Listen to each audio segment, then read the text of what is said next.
Perfect. So before we get into things, I would like to, recognize a few of our founding members of the Atlantic Women's Venture Foundation, or as we like to call it, the AWVF. We have our three Sandpiper Ventures, Rhiannon Davies, Kathy Bennett, and Sarah Young, who will be joining us very shortly, and the chair of the AWVF Board of Directors, Shannon McDonald.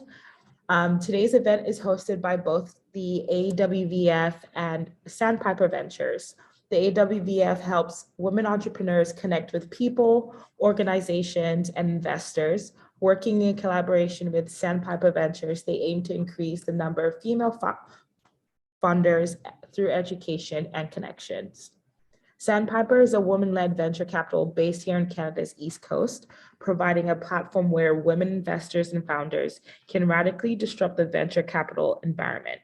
Sandpiper invests in women-led startups in Atlantic Canada and across the country. Both organizations have come together today to create this education series to offer expert knowledge to female founders on their entrepreneurial journey. Today's a little different. We usually have a 20-minute presentation with a Q&A at the end. But today we have sort of a panel discussion where I'll sort of ask our experts here questions around non-dilutive funding, and then I'll leave some time at the end for a Q&A session. So, once we get to that point, if you have a question, you can feel free to put that in the chat, or you can use the reaction emoji to raise your hand and go ahead and ask the question. So for what we're here for, I'd like to first introduce Martin Braganza. He manages the Communities and Inclusive Growth Unit at the Atlantic Canada Opportunities Agency, ACOA, and is responsible for developing the rural entrepreneurial ecosystem and bridging economic development priorities with programs that are focused on diversity and inclusion. Marty has over 15 years of experience in commercial lending at ACOA. During this time, he led the startup technology portfolio in Nova Scotia, providing timely growth capital to startups, including ecosystem support for strategic partners to accelerate business creation and startup trajectories. In addition to his work at ACOA, Marty has 20 years of private industry experience working as a financial controller in a family business. His commitment to small business, startups, and founders comes from his experience in his family business. Hi, Marty. Thank you for being here today. Thanks for the invite. Of course. And for our second expert, Bernie Miller, during his 30-year career, Mr. Miller has been a lawyer, chief executive officer, and senior public servant. Mr. Miller is active in research and development in Canada as a senior advisor to MyTax, a national nonprofit organization dedicated to increasing productivity and resolving Canada's innovation paradox by connecting the private and community sectors to high-quality post-secondary research. Prior to this new role, Mr. Miller served in the Nova Scotia Public Service as the Deputy Minister, Office of Strategy Management, and Deputy Minister of Business for Nova Scotia. He's a graduate of the MIT Regional Entrepreneurial Acceleration Program. From 2006 to 2013, he was the managing partner, CEO of McInnes Cooper, one of the 20 largest law firms in Canada. He's also managing trustee of the Killam Trust, a private trust dedicated to scholarships, fellowships, prizes, and other funding to scholars who contribute to the building Canada's future and increasing the scientific attainment of Canadians through research excellence. Thank you, Bernie, for being here with us today. Pleasure being here. Thank you. Okay, so what we're going to do is today's topic is non-dilutive, everything about non-dilutive funding. Our first session was primarily VC funding, and we thought that our founders would like to know other opportunities for funding in our ecosystem. And so I guess to start us off, Marty, you can go ahead with sort of giving us a brief overview of what non-dilutive funding is and maybe share some popular options available. Sure. Thanks, Izzy. First of all, let me just preface this with the fact that I do have 15 years of experience, as Izzy said, in commercial lending at ACOA through our enterprise development section. So most of my perspective will come from the startup technology portfolio. So when I talk about programming and sort of the way that we at ACOA deal with companies that are innovative, it'll have a bit of a slant towards technology companies.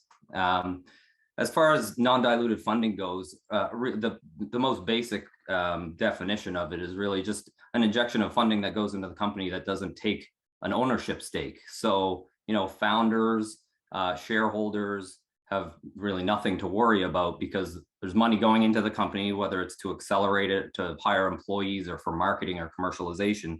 It's just going into the company to achieve a certain goal. So there's no changes to the capitalization table or anything like that.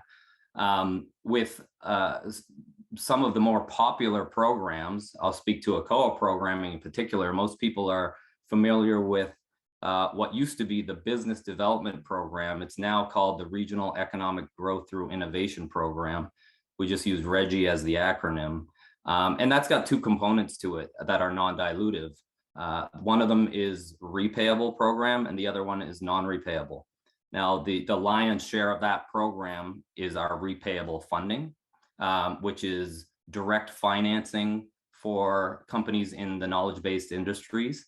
It's growth capital in the end. So, based on whatever one of those companies needs to do over 12 to 18 months, we have a discussion with founders, with investors, with advisors on what the company needs to achieve, and we provide them with that direct financing. But that's in the form of a loan.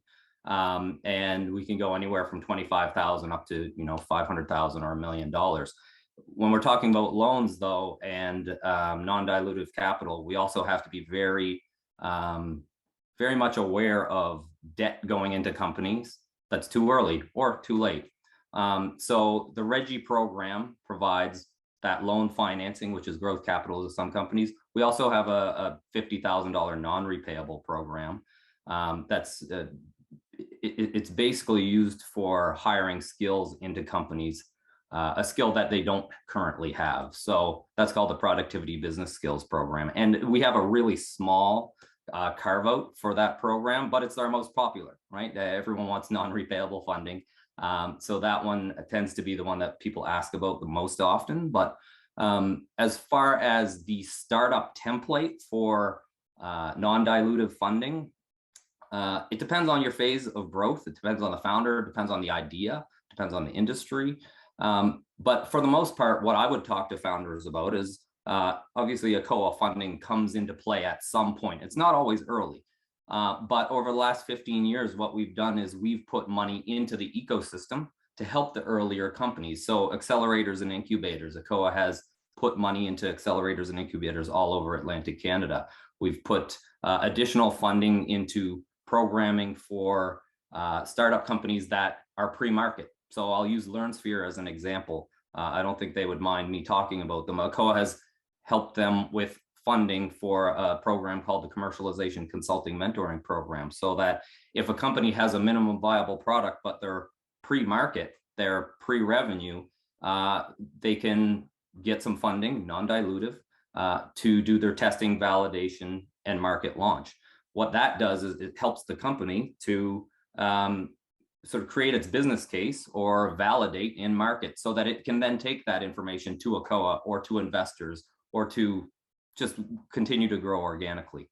Others are things like the Venture for Canada program. A lot of people will be familiar with them. They connect graduates and university students with startup companies.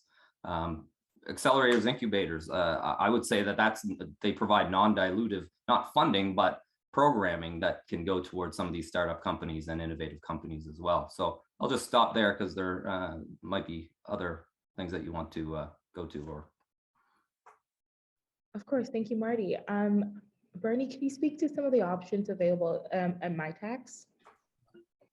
Sure, happy to. And I'll maybe just pick up on some of the points Marty made as well. The language that's used in entrepreneurship and innovation can often become quite complex and perplexing. And my exposure to the startup world really started kind of late in my career in kind of 2013, 14, when I became a public servant. And I know early on, people talked to me about venture capital, and pre-seed and Series A and Series B financing. And despite 20 years of legal experience, I found it all quite confusing and perplexing. So I'm gonna try to create the context for funding and bring my tax into it as a component to help an early stage enterprise get access to research talent. Because innovation, everyone's got their own definition for it, and it's one of those terms that gets used so much you wonder whether it's losing its meaning. But when I talk about innovation, it's really a process. It's a process of taking what's an idea at the outset and taking it from inception to impact. And at this stage, when I use the word innovation, it doesn't have a commercial component. We have social innovation. It's the idea. It's closely related, connected to science and research. You come up with a new and better way to do something that's valuable. When it becomes commercial, I would call it innovation-driven entrepreneurship. And innovation-driven entrepreneurship, I think, is a little bit different from just straight vanilla entrepreneurship. Somebody who gets a Subway franchise or starts a pizza shop is an entrepreneur, but what they're doing is something that's tried and tested and true. And the innovation-driven entrepreneur is one who's taking that idea that's been developed and is taking it from inception to impact, but the impact is going to be creating commercial value, creating economic value. So non-dilutive financing is very relevant in the entrepreneurial journey. When you've got an idea, it hasn't yet triggered commercial value, but you've got confidence that at some future state, it's going to create economic value. And you've formed a company and you've got shares in your company. And non-dilutive share capital is really anything that's not taking away the value of your shares. You're not required to give up ownership in the business. Venture capital is dilutive financing in the sense that you're sharing the risk and the rewards with capitalists who are going to invest in your business and take an interest in it. And there's no one door to go through for non-dilutive capital. A co is absolutely a great door to knock on, but there are many different sources of non-dilutive capital. So I mentioned innovation being a process of taking an idea from inception to impact. And the innovation-driven entrepreneur is a person who's going to create some commercial value from their idea. And there's always a journey associated with taking that idea and eventually getting it to market. If you're opening up a Subway franchise, you're going to have customers on day one. If you're an innovation-driven entrepreneurship, there's going to be what people, I think, overuse the phrase, the valley of death. When you've got your idea, but you've not yet proven it commercially, and you've not yet designed your minimum viable product, and you're not yet generating cash in the organization, that's where non-dilutive money into the organization becomes really valuable. So anything you can do to lower the cost, the burn rate of your business at that stage is really important. So it's really non-dilutive is focusing on those early stage pre-commercial innovation-driven entrepreneurships that are by definition going to be short on cash, and what cash they have, they need to put into their business to generate new knowledge and new ideas. And I think that's where an organization like MyTax, and there's a few others that can help. MyTax has been around for 20 years, and its bread and butter is connecting the knowledge that's embedded in universities to the private sector or the social sector. Historically, MyTax has done a lot of business with established businesses, not so much the early stage innovation-driven entrepreneurship, but there was a perception in Canada that there was a lot of knowledge that was getting generated in the university and not enough bridges to the companies that could benefit from applying that knowledge. So MyTax was created 20 years ago, and they have some programs that were originally designed not so much for the early stage, but for the established enterprise. But the idea was to incent businesses to access knowledge that's in the university. And the way they do that is through internships. So there's an MyTax offering a program called the MyTax Accelerate internship. When it involves a startup, we call it the E-Accelerate or Entrepreneur Accelerate. But the idea is the early stage company that's developing their idea may need access to knowledge that's in the university, maybe a PhD student or a graduate student or a postdoctoral researcher, to help give them access to information and knowledge that will help improve their product. Well, a MyTax internship can get access to a postdoctoral, doctoral, graduate, undergraduate, community college student for a 4 to 6 month internship, and it's cost shared 50-50 with MyTax.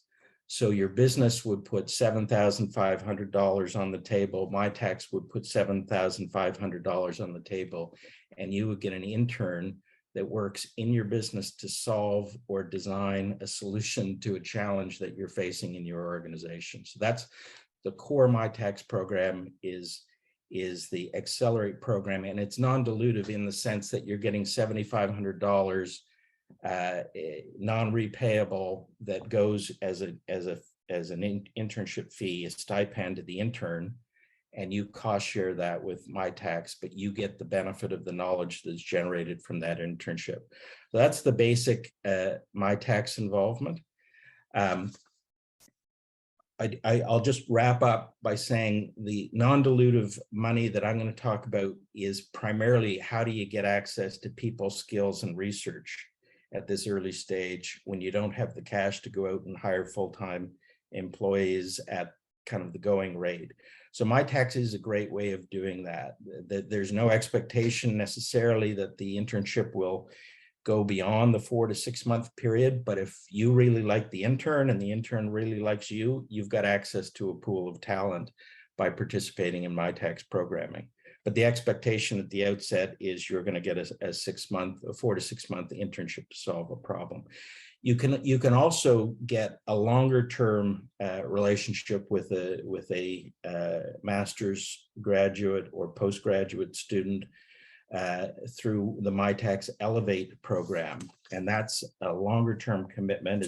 It's 18 months or 2 years, where you can bring in a PhD or a postdoctoral student and share the cost with MyTax. You would pay some of that person's stipend or salary, and MyTax would pay another proportion. MyTax proportion would typically be $55,000 to $60,000, and the company would be expected to match that amount, more or less. The details may vary, but that's if you need a longer term commitment from somebody really knowledgeable in your area that's going to help your business grow, the MyTax Elevate program is the way to go. If it's a short term commitment, the MyTax Accelerate program is the way to go.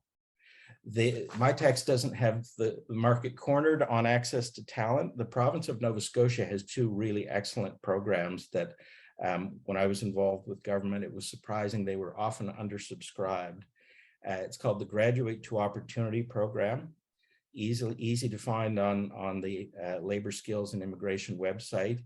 And it's essentially a salary subsidy for hiring into a startup business somebody who's within 1 year of graduation. So Graduate to Opportunity will reduce your employment costs by 25% in the first year for that new student, and 35% if it's from a diversity community. And the second year salary is a 12.5% discount. So that's the Graduate to Opportunity, non-dilutive. It's just essentially the provincial coffers helping fund your talent attraction and talent retention. There's a companion program called Innovate to Opportunity. Similar to MyTax programming, it's targeting those graduate, PhD, and postgraduate students, so highly specialized knowledge, where the expectation is the salary will be a minimum of $60,000, but the provincial government will pay 35% in the first year. So that's a pretty good salary subsidy for top talent, a postdoctoral or PhD or master's student. 20% in the second year, and 12.5% in the third year, all on the theory that during that journey, your business is getting some traction and getting some commercial benefit from those relationships. So I'll stop there, but there are many intermediaries in the innovation process. They weren't so plentiful 10 years ago, but there's lots of organizations and provincial government programs which will help you access research skills and talent. Thank you both for sharing those opportunities in your respective organizations. And so with what we've heard so far, what we can understand from non-dilutive funding is funding that doesn't take away from the value of your shares. And so apart from those benefits, are there any other benefits to, I would put it, non-dilutive funding over VC funding? Because as Sandpiper, we do get a couple early stage companies that are, I guess, pre-commercialization and looking for smaller amounts of funding. And I guess there's a misconception that, the next stage is VC funding, but, what is it, the industry? Is it, again, probably the maturity of the company? How can that be more beneficial than outright going into seeking VC funding? And Marty, you can start us off.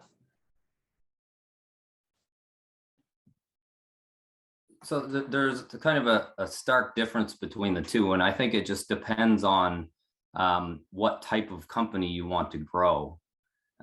If you're in the innovation space and you have a massive market and you have some validation completed, you might be considering venture capital, but venture capital is not for all businesses, not even all businesses in the technologies, in IT, let's say. The benefits of non-dilutive funding will go back to the first question. It's that you retain control of your company, you make all the decisions, and you basically generate the wealth for your current shareholders and your founders. The benefits to taking non-dilutive funding early on is that with all the programmings that Bernie was talking about and the ones that I mentioned, it gives our early stage companies the ability to validate their market without giving up that large share. Because if you have an idea and you want to go for venture capital right away and you haven't validated, someone's going to take the lion's share of your company because you haven't really done anything yet.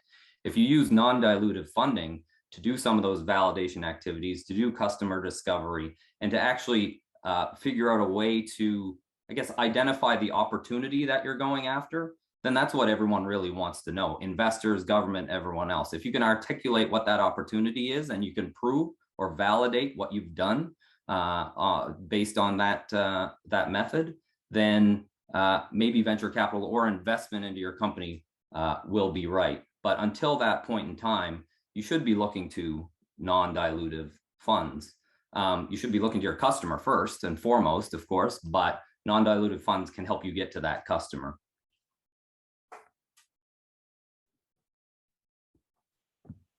And Brittany? Yeah, I can jump in. I agree with everything Marty has said, and I think that there are two aspects to this. One is it's not either or, it's both, and being strategic, as Marty said, about when you go for one as opposed to the other. In the early phase, the more you can make use of the non-dilutive funding as you prove out your idea and you're starting to develop commercial capacity for it, the better it is for you. Because when you get into a conversation with VC, and VCs have a vested interest in your success. A good VC goes out of their way to make sure that you're going to be successful. And I know Sandpiper is a good VC, so they would be doing that.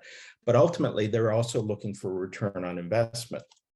It means their interests and your interests align, but you have to give up some of your ownership to get VC. So the more you can come to the table with an established idea that has progressed to the point where there's going to be a reasonable level of commercial success, a reasonably predictable level of commercial success, the more you're in the driver's seat when you're having the conversation with your VC investors.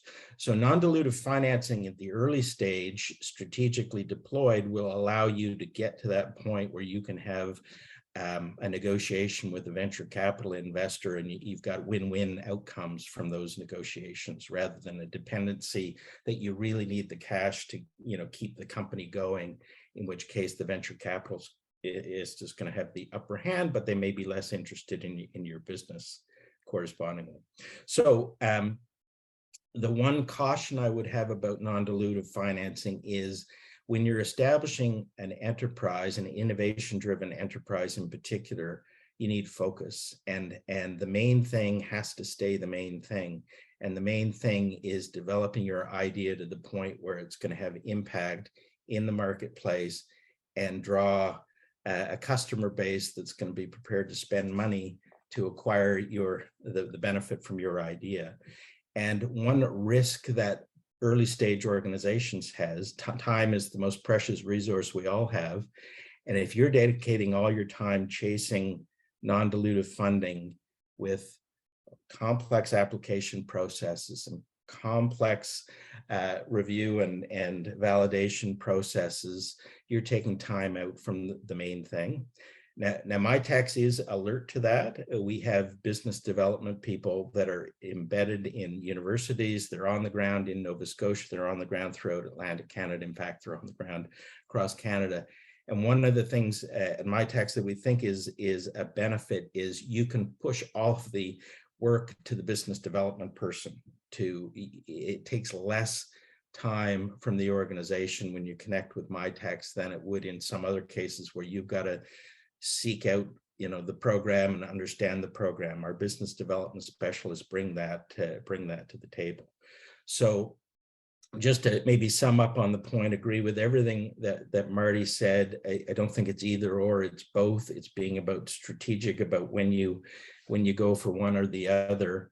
And the main caution is be cautious. If you ever feel like you're spending more time chasing money than developing your idea, you're probably are doing that, and that's not the right thing to do, because the ultimate goal is to have a product or service that's going to have market demand.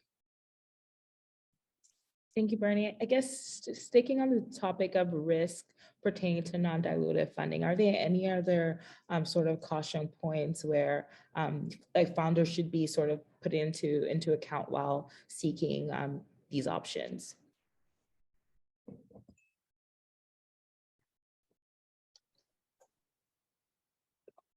Yeah, either Bernie could either go on, or Marty, you could begin. I was just going to add just before that it's a really good question that you asked, Izzy, and I would want to hear from founders on their experience with non-dilutive and dilutive, so raising money and securing non-dilutive funding at the same time, because they really are complementary to one another. So non-dilutive funding is just going to extend the runway for a lot of these companies, especially if they're pre-revenue or they're early revenue. And investors would like that too. We've had we've talked to plenty of investors from inside and outside the Atlantic region. When you talk to an investor from outside the Atlantic region about non-diluted funding, specifically about ACOA and the ecosystem, they often don't believe the story at first because the founders are telling them. So we end up clarifying things for them and letting them know that ACOA funding is very flexible. It's founder friendly. We're patient lenders, and they've never seen anything like this anywhere in their travels. So that gives them, I guess, more willingness to invest in the region once they understand that we are that type of partner.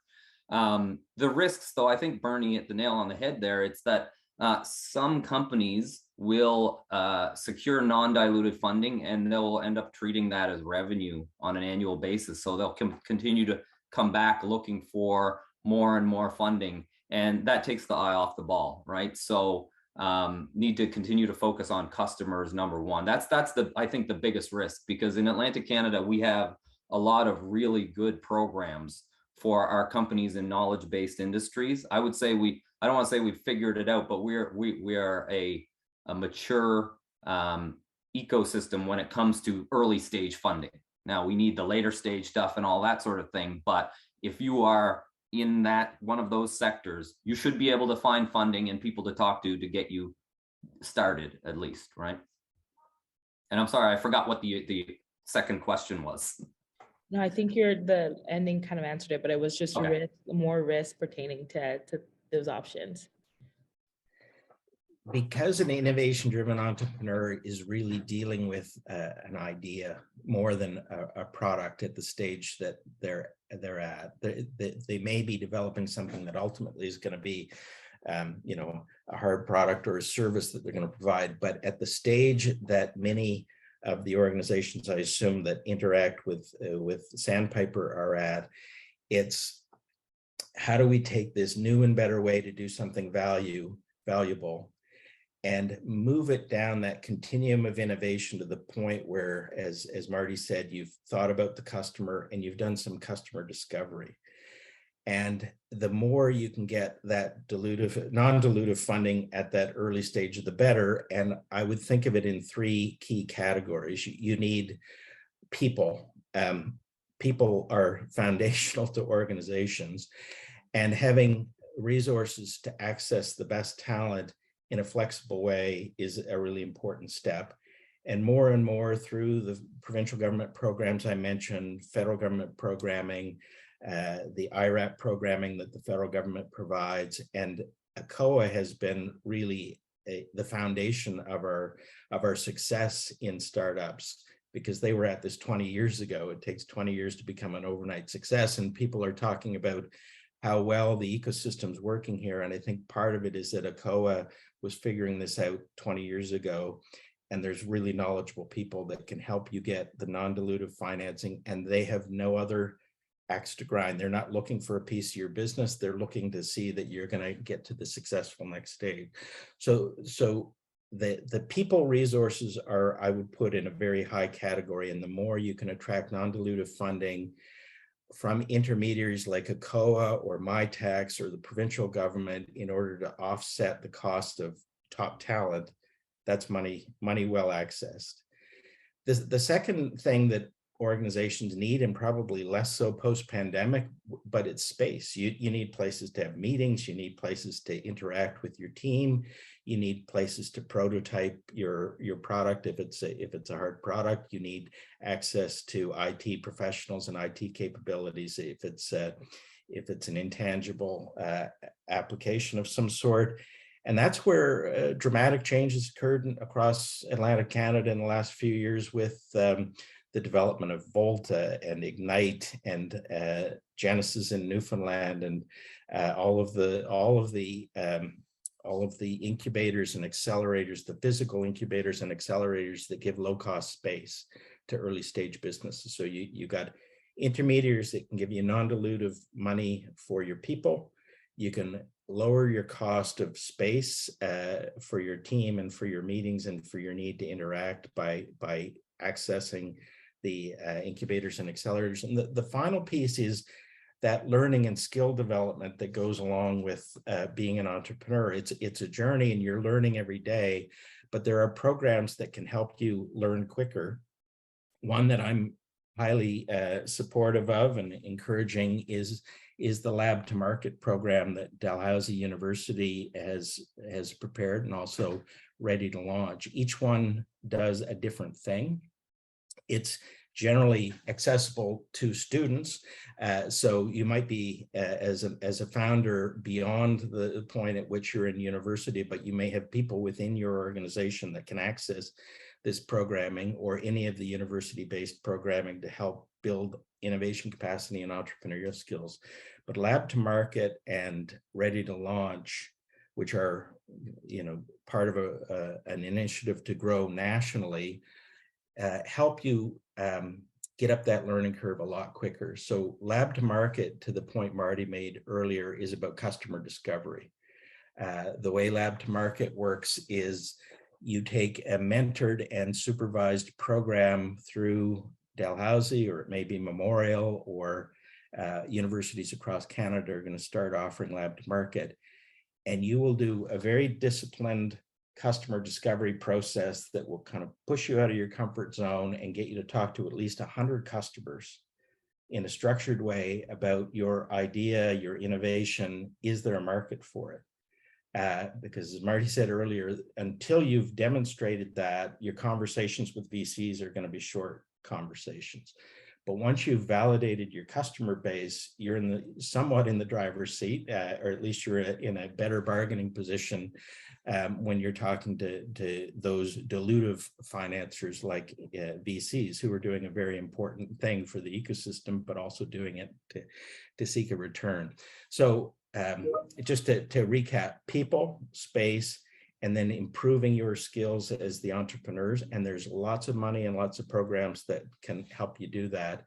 One of the puzzling things is finding the time to find it. And that's something where organizations like Sandpiper, organizations like MyTax and ACOA, Onside, the Organization for Nova Scotia Innovation-Driven Entrepreneurship, the team at Volta, these are intermediaries that can help you along the journey, so you're not having to search non-dilutive financing. Where do I find it? There are people that have been down the road already, and they can help you find it. Great, thank you for all of that. I'm just very conscious about time, and I want to give our attendees today an opportunity to ask both our experts any questions. So this would be the time to either put it in the chat or sort of raise your hand and unmute yourself and ask away.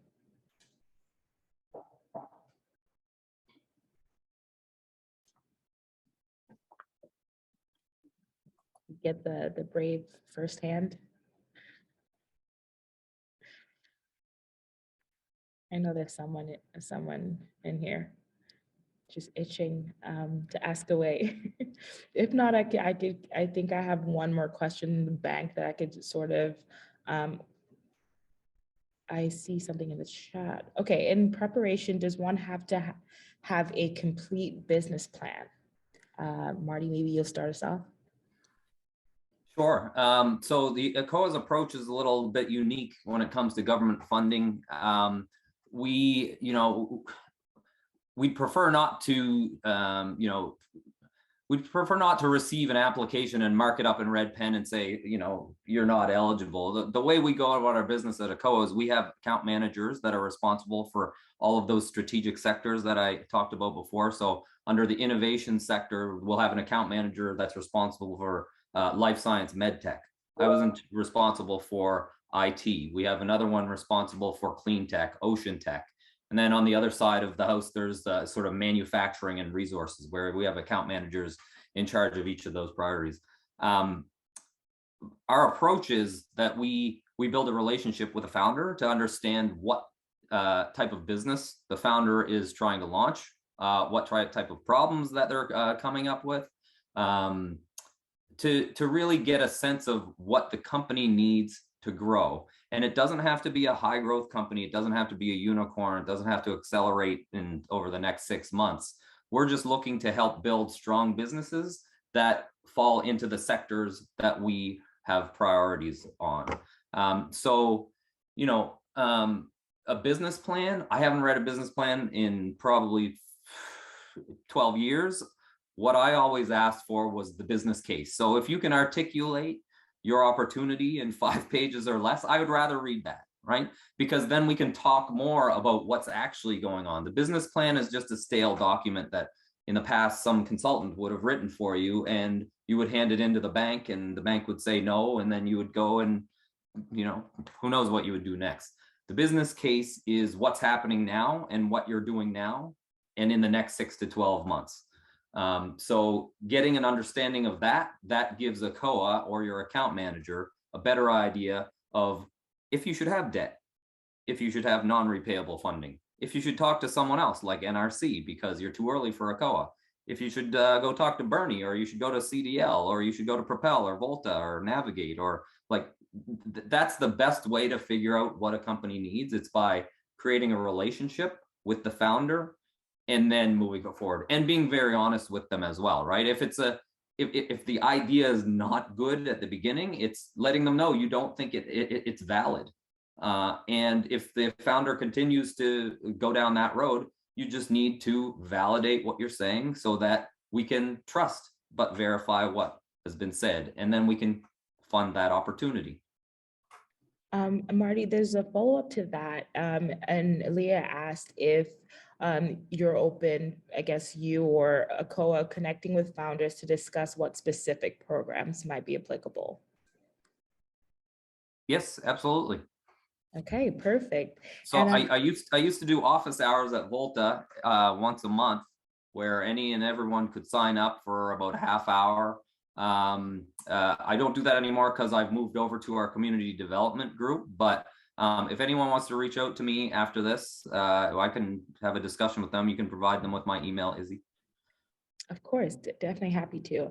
And I guess, Bertie, to add to the question about having a complete business plan, what do you expect from founders when they're approaching their options? So what are they going into engagement meetings prepared? I mean, in the VC world, they're usually coming with a pitch deck, but for our early stage companies, what are you expecting them, or at least, you know, the bare minimum coming in to get an understanding of what they need and how they can be served? Yeah, so for my tax, so to give access to research talent, it's expected that the enterprise will be at the incorporation and post-incorporation stage. So if we go back to the idea, and before I go there, I'll just say Marty's comment about business plans. I thought that was great, a great answer and great to hear, because business plans can be template and can take you in the wrong direction, but the business concept and the idea, you can have an interactive discussion. My tax would be somewhat the same way. Our business development people, if you've got your business started and you've got a research need, you've hit a point where there's a challenge, then reaching out to one of the business development people at My Tax will then help you conceptualize that challenge and help navigate what can be a pretty complex place, the university environment. Like the way research is conducted by faculty, it's not self-evident to the entrepreneur who's starting the business, but the My Tax business development people would have a pretty good roster of who's doing what in what area. If it's renewable energy, they might have some, existing relationships they can connect you to. So on that process, you don't need a business plan specifically for My Tax. You need a business challenge, you need an incorporated enterprise, and you need $7,500 that you're going to put towards the research project. But then the business development person will work side by side with you to get you access to the best talent in the universities. And it's not just Atlantic, although we've got phenomenal universities here. If the best person that you need is at the UBC, then My Tax has that national network that can find you the person at the right institution across Canada. Can I just add something there, Izzy? Yeah. So, we talked about this, how I led the startup portfolio at ACOA for a long time. I've moved into our community development section now, and some of the priorities that I have are things like the Black Entrepreneurship Program, Indigenous Economic Development, advancing women founders. And within those priorities, what we're trying to do at ACOA is identify the systemic barriers to access to capital for each of those communities. And I'll include immigrants and the LGBT community, people with disabilities.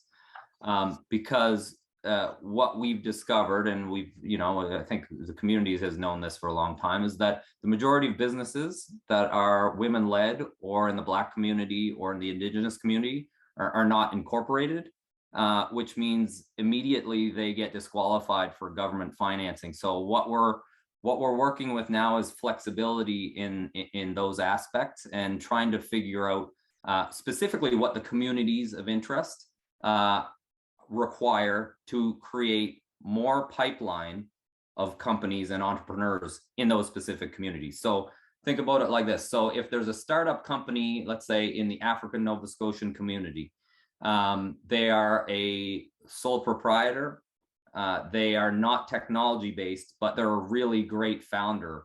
Where do they go? If they apply for funding, they're likely not going to be denied because they don't have an incorporated company. Now, the whole incorporated thing is a good idea because it having an incorporated entity means you separate the individual from the company, and government programs don't want to include individuals on contracts or anything like that. Anyway, I'm going down the rabbit hole here. What I'm trying to get at here is that if we're going to get these underrepresented communities to create the companies that are eligible for all of these innovative supports, we need to start with pipeline. So we need founders and people that are entrepreneurs in each of those groups to understand that there's a place to go for funding, even if they are outside the innovation landscape. But if they go for funding and they receive funding and they get networked into the community, whether they succeed or fail, they're more likely to start another business in the future. And when they start that second business or third business, they'll have more of a technology mindset. So maybe their next company is technology enabled. It might not be a tech company, but they're thinking about technology and they're thinking about incorporating. And by doing that, they are now in the ecosystem where they can get funding, more mentorship. They can, go to MyTax, and they'll just understand more about how to launch a successful business in Atlantic Canada, because those programs, we have so many of them, but we are excluding a lot of groups, and there's a lot of growth that can happen in those groups. So that's sort of what we're trying to get at ACOA right now. And I have some fantastic team members on my team at ACOA, specifically the ones that are leading the Advancing Women Founders initiative. That's Jessie Gillis and Amanda Sparks.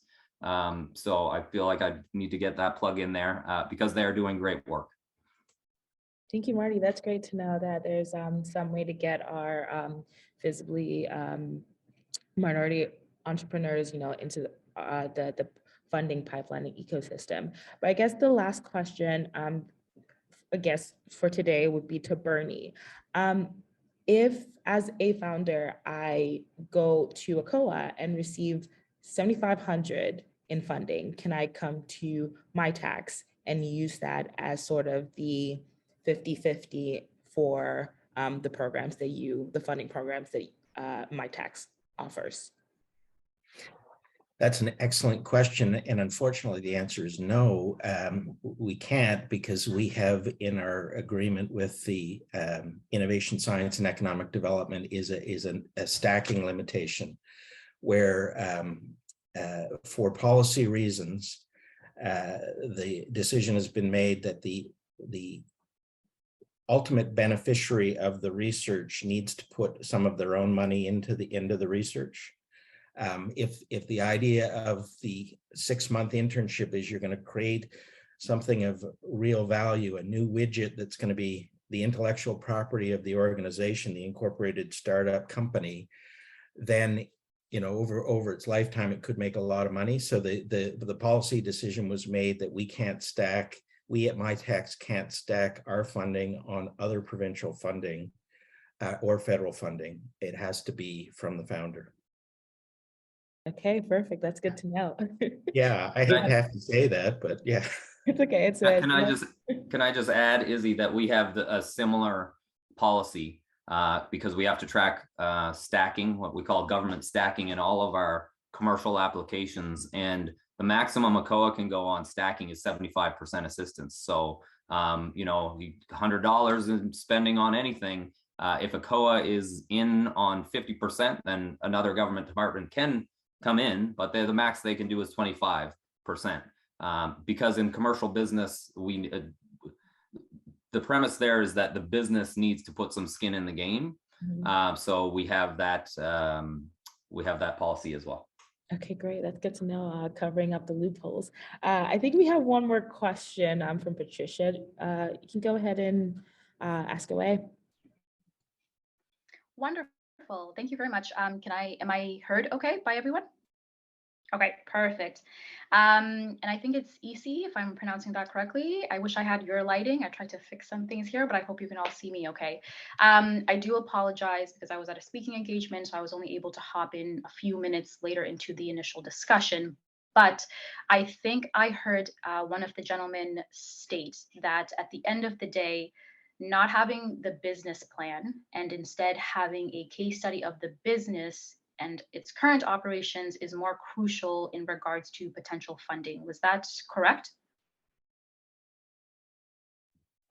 That's correct. Yes? Yeah, Okay. we were talking about business plans versus anything else. Okay. So I'm curious to know, I'm reaching the 6-year mark of my business. And obviously with the pandemic, that did not aid with advancement. And so at this point, there have been many iterative processes that have taken place, and the business has now found footing. So my sister, who was one of the founders, and just to rewind, we do digital media, but digital media turned into digital adoption post-pandemic, and website design and development, copywriting, videography, photography, a one-stop shop for businesses to be able to give them a solid identity online, now that we've transitioned to prioritize that with a lot of businesses. So my sister recently got employed by Google, which meant that I had to restructure the incorporation because Google does not like it if you have another company. So now I am the sole founder. And because of the pandemic and really starting to get things going, there's a lot of debt that was incurred in trying to stay afloat during the 3 years, staff, limited work coming in. So in writing that case study for the business and where we are at and people who we've employed in the past, but there's still in my opinion, a substantial amount of debt that the business still holds while we're still, slowly going up that line of breaking even and now seeing profits that are ideally sustainable. Is that taken into account when having conversations with VCs, when having conversations with any kind of program, or even the ones that are prioritizing women in tech or members of the BIPOC community? Is that period with the pandemic taken into account in regards to potentially not seeing the numbers that would be better for receiving funding and being able to show the demand from the clients? Because with digital adoption, the emphasis has recently been put on that recently. So now with the pivot and really prioritizing to make sure we're capitalizing on the government of Canada's, announcement of $4 billion, I think it was, for a Canada digital adoption program. That's 2 to 3 years out before a lot of that is dispersed and a lot of those companies start really understanding, oh, there's now someone who has that niche of digital adoption and it's all encompassing. So because that's consistently changing, and again, future marketability and future demand, is that taken into account? And again, the pandemic kind of disregarded, or is it you needed to have a business that had the shield of, even with the pandemic, you needed to still be able to show that you could be functioning? I hope that question made sense. It does. It totally makes sense. Yeah, and everything is taken into account when you speak with a COA.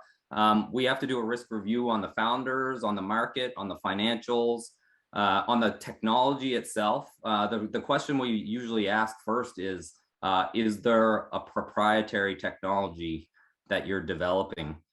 Because we have limited funding, a limited pot of funding annually for all of our strategic sectors. So the proprietary piece is what separates one company from many companies. Right. So if you're developing something that's easy to be copied by someone down the road, we're unlikely to advance those discussions on funding until we know who the development team is, what's proprietary, what you can scale out of region, what's exportable, because everything we do it needs to be exportable. Now, my chat about supporting the underrepresented groups and underrepresented communities, we're working on funding that we'll be able to provide for those communities, for founders, that is customized for the businesses and the technologies that they're developing. But they don't necessarily have to be technology businesses, though. So the Black Entrepreneurship Program in particular, we've got the Black Business Initiative and the Tribe Network that have already been announced by the federal government. They have received support for the programming side of things. The FACE initiative has been the loan fund, but we know that as far as supporting Black entrepreneurs, it shouldn't just stop there. We know that we need other supports in community. So we're connecting with all of our strategic partners locally, as well as others that are grassroots supporters in communities, to get a sense of which ones are raising the bar for programming or raising the bar for micro funding. so that we can then provide some fuel to those organizations. So I don't know if that answers all of your question, but we do take into account everything that's happening with the business. And we understand that a lot of businesses were hurting over the last 2-3 years and still are. So, you know, when we move forward on any type of funding, the idea is that the founder knows exactly what they're getting, and ACOA knows exactly what we're giving and what we need in return. If there's a lot of debt in a company, it's hard for us to load up more debt, because we know that we don't want to be the bad guys in a year taking money out of the company if you don't have the growth trajectory, or if you're not ready for that growth or to generate the revenues that can repay us. Because in ACOA funding, you missed the beginning. The lion's share of our funding is repayable. And when you read the small print, it's that we need to be repaid. We're an economic development agency, so we're all about creating strong businesses and increasing earned incomes for everyone in Atlantic Canada. But in the end, an account manager is responsible for the repayment of the debt that goes out to those companies. Perfect. Yes, that did answer my question. Thank you very much. I know we're at time, Izzy, but just a very quick thing, building on the point. My text does not look at the financial statements or the debt level of the organization. And I talked about the Accelerate program, the Elevate program. I do also want to mention 2 other programs. One that was developed during the pandemic, and it's called the Business Strategy Internship. And it's a $10,000, so $5,000 from the company and $5,000 from my tax. And it's less on the edge of kind of frontier research, kind of developing a new idea, and it's more about building the business strategy for the existing business. And oftentimes the intern may be somebody from taking their MBA at a university, or maybe a law student who's going to help you with your intellectual property strategy.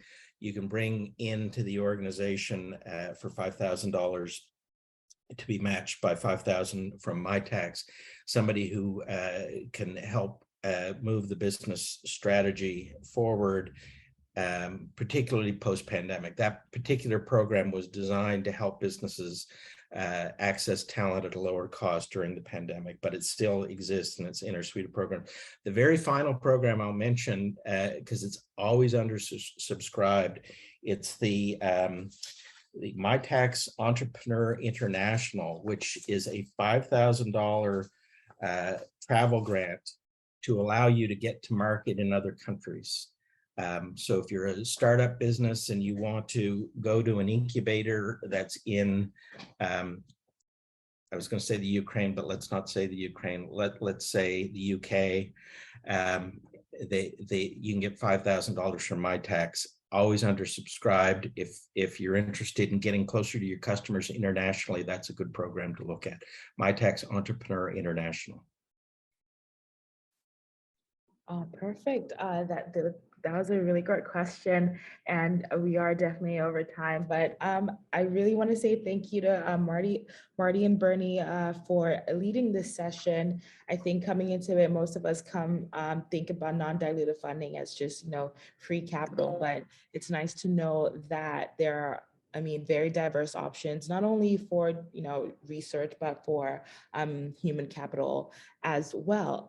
So I want to say thank you to both our speakers and to everyone who's been here. Thank you very much for attending.